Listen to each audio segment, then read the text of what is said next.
고사성어 중에 모순이라는 말이 있습니다. 창을 의미하는 모와 방패를 의미하는 순이 합쳐진 말이죠. 한비자에 나오는 이야기를 기반으로 하고 있습니다. 한비자를 보면 초나라 때 한 장사꾼이 있었다고 합니다. 그 장사꾼은 창과 방패를 파는 장사꾼이었는데요. 창과 방패를 팔면서 사람들에게 이렇게 외쳤다고 합니다. 창을 들고는 이 세상에서 모든 방패를 뚫을 수 있는 창이 여기 있습니다 라고 이야기를 하고요. 방패를 들고는 이 방패는 세상의 모든 창을 다 막을 수 있습니다 라고 이야기했다고 합니다. 그 이야기를 들은 어떤 사람이 그 창으로 그 방패를 찌른다면 어떤 일이 발생하겠소? 라고 물었더니 그 장사꾼이 아무 말도 하지 못했다고 합니다. 세상의 모든 방패를 뚫을 수 있는 창과 세상의 모든 창을 막을 수 있는 방패라고 하는 것이 양립할 수 없는 것이죠. 이처럼 모순이라고 하는 말은 자신의 이익을 위해서 앞뒤가 다른 이야기를 내뱉는 상태를 의미합니다. 2023년을 살아가는 한국 사회의 구성원들은 우리 사회가 모순된 구조와 또한 모순된 환경 속에 처해 있다는 것을 발견하게 됩니다. 사실 작년부터 시작된 새로운 정권 아래에서 모순된 사회적 환경이 더욱더 심화되고 있습니다. 그 책임은 오롯이 대통령에게 있을 것입니다. 그가 내뱉는 많은 이야기들이 사실 모순된 것들이 많이 있습니다. 일본 정부의 입장을 대변하듯이 후쿠시마 오염수를 아무런 문제가 없다라고 떠벌리고 다니는 것부터 시작해서 사실 한국 사회의 가장 큰 문제는 정치화된 검찰과 또한 이익화된 언론에 있음에도 불구하고 한국 사회의 본질적인 문제를 자꾸 새로운 적을 만들어서 그 책임을 돌리려고 하고 있는 것이죠. 왜 자꾸 대통령이 지난 1년 동안 끊임없이 새로운 적을 만들어낼까요? 지난 1년 동안의 대통령의 말을 자세히 분석해 보면 한국 사회에는 온통 자유민주주의를 위협하는 적들만 존재하는 것 같습니다. 하지만 또한 자세히 살펴보면 그가 말하는 적은 진정한 의미의 민주주의에 대한 적이 아니라 자기 자신의 생각과 다른 말을 하는 사람들이라는 것을 알 수가 있는 것이죠. 다분히 독재적 생각을 가지면서 한국 사회를 바라보는 대통령이 자신의 권력을 함부로 사용하는 현상이 한국 사회의 모순을 더욱 심화시키고 있는 것입니다. 하지만 안타까운 것은 이러한 모순된 사회적 현상이 단순히 사회적 영역이나 정치적 영역에서만 적용되는 것이 아니라는 것이죠.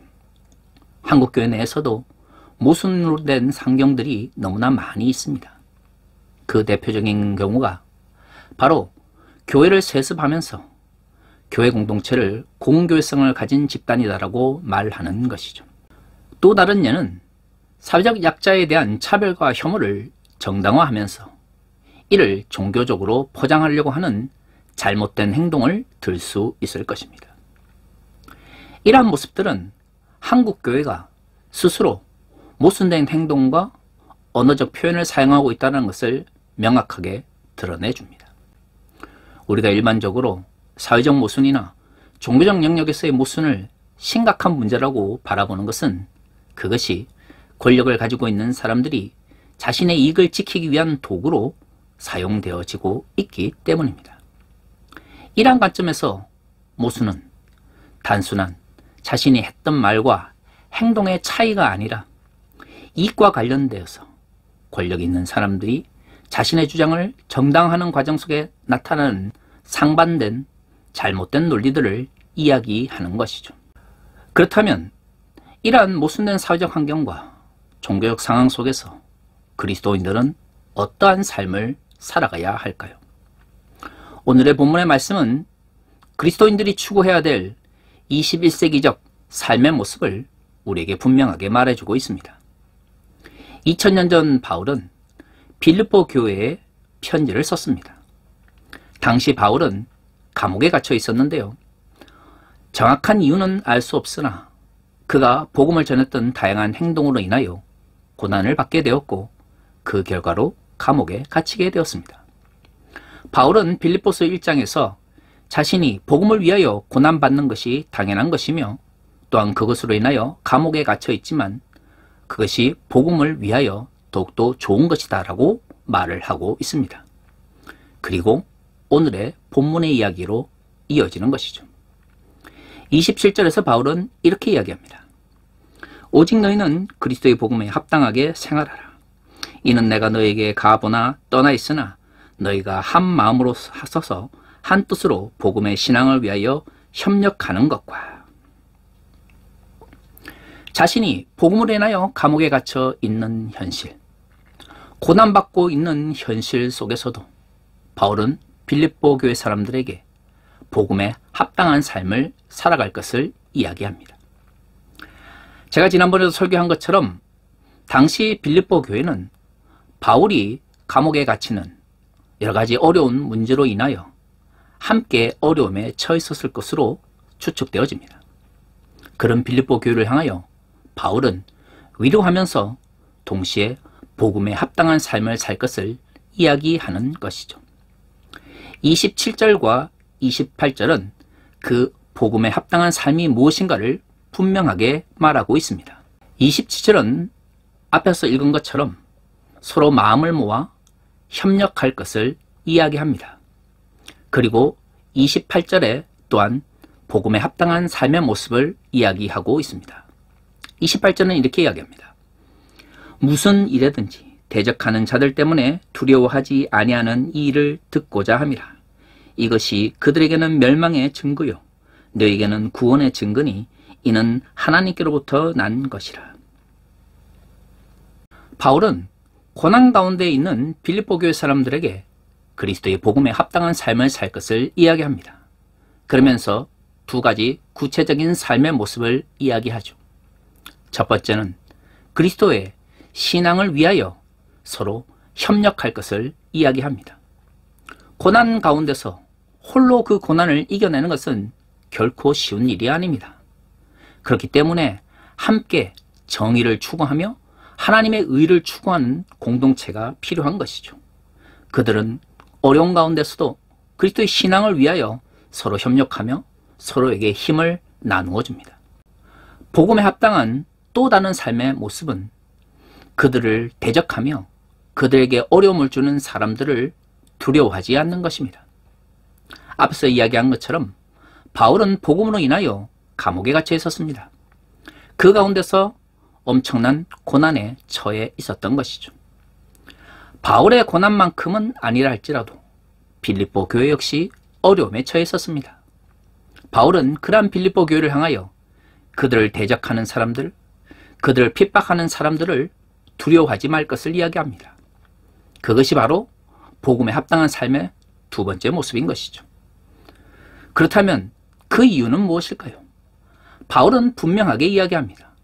고난 가운데서도 복음에 합당한 삶을 살아가는 그리스도인들의 그 의젓한 모습이 대적하는 사람들에게는 멸망의 증거이지만 그리스도인들에게는 구원의 증거가 될 수 있다는 것이죠. 그렇습니다. 그리스도인들은 고난 가운데 살아갈 수밖에 없습니다. 바울은 29절과 30절을 통해서 그리스도인들이 하나님 나라의 가치를 향하여 달려 나아갈 때 반드시 어려움에 처할 수밖에 없다라고 말하고 있습니다. 29절에서 바울은 그리스도인들이 하나님 나라의 가치를 향하여 달려 나아가는 이유는 하나님께서 그리스도를 위하여 그리스도인들에게 은혜를 베푸셨기 때문이다라고 말하고 있습니다. 하나님께서 베푸신 그 은혜를 바울은 두 가지 이유를 들어 설명합니다.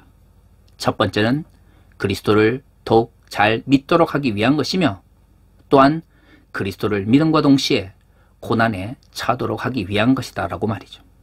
그리스도인들은 고난을 이상히 여기서는 안 됩니다. 바울은 30절에서 자신이 복음을 위하여 고난을 받았고 그 결과 감옥에 처해 있는 것을 빌립보 교회 사람들이 보았다라는 것을 분명히 얘기합니다. 왜 그것을 강조할까요? 그렇습니다. 빌립보 교회 사람들 역시 자신과 같이 복음을 위한 고난을 당연한 것으로 받아들이며 의젓하게 그것을 대적할 수 있도록 하기 위한 것이죠. 바울은 어떻게 이러한 이야기를 할 수 있었을까요? 그렇습니다. 바울은 정의의 하나님, 의의 하나님이께서 결국에는 악한 자들, 복음을 대적하는 자들에게 심판으로 임재하실 것을 믿고 있었기 때문입니다.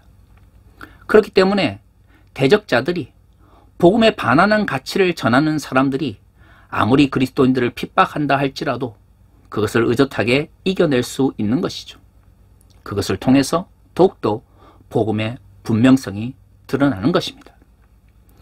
하나님께서 복음을 위하여 살아가는 사람들을 지키시고 그를 대적하는 이들에게 심판을 베푸실 것이라고 하는 명확한 믿음이 없다면 어떻게 그리스도인들이 고난 가운데서도 복음에 합당한 삶을 꾸준히 살아나가는 것이 멸망의 증거가 될 수 있겠습니까?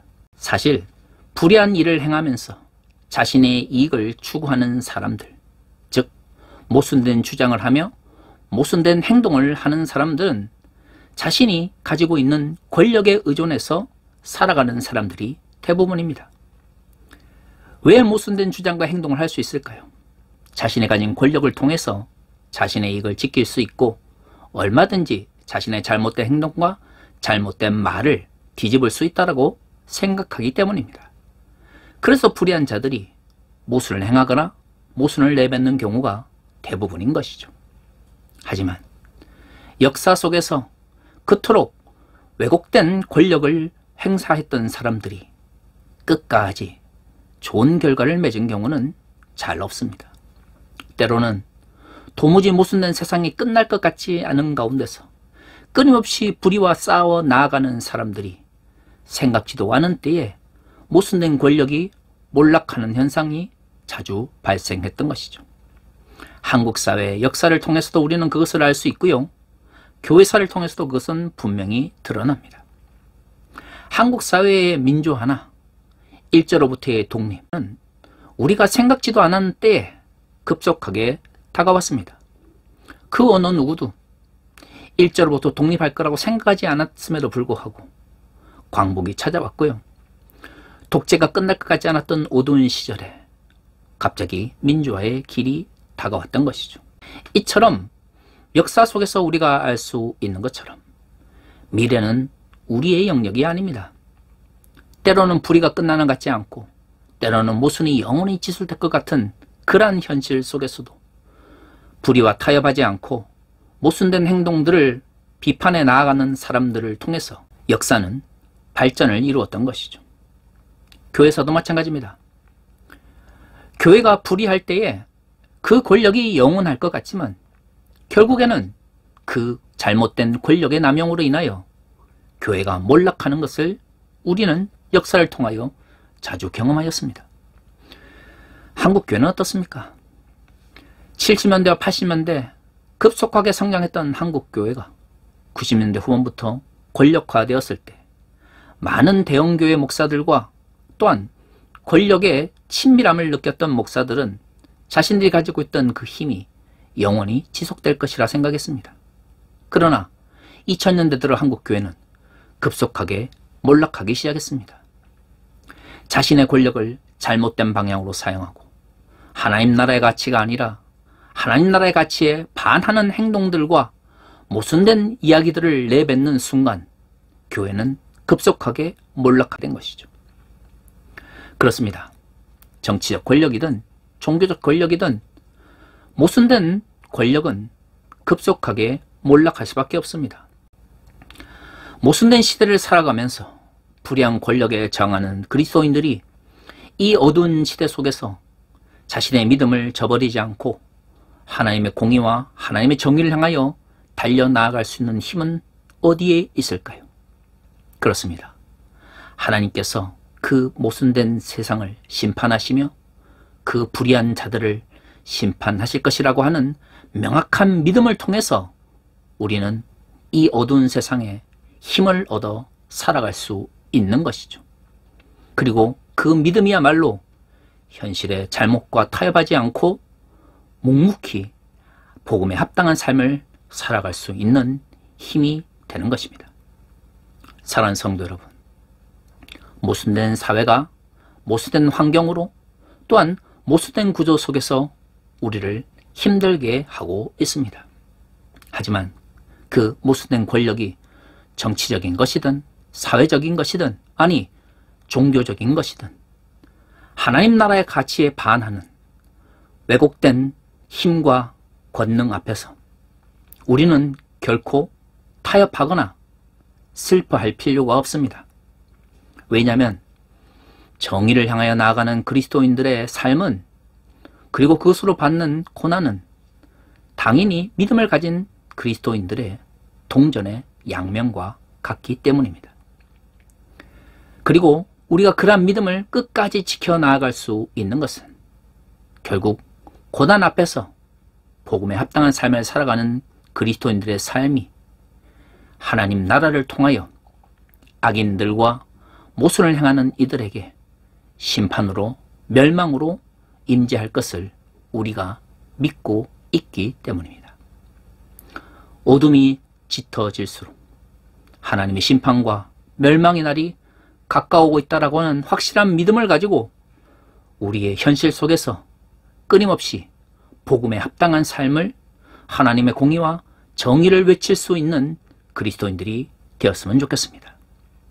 다 같이 기도하겠습니다.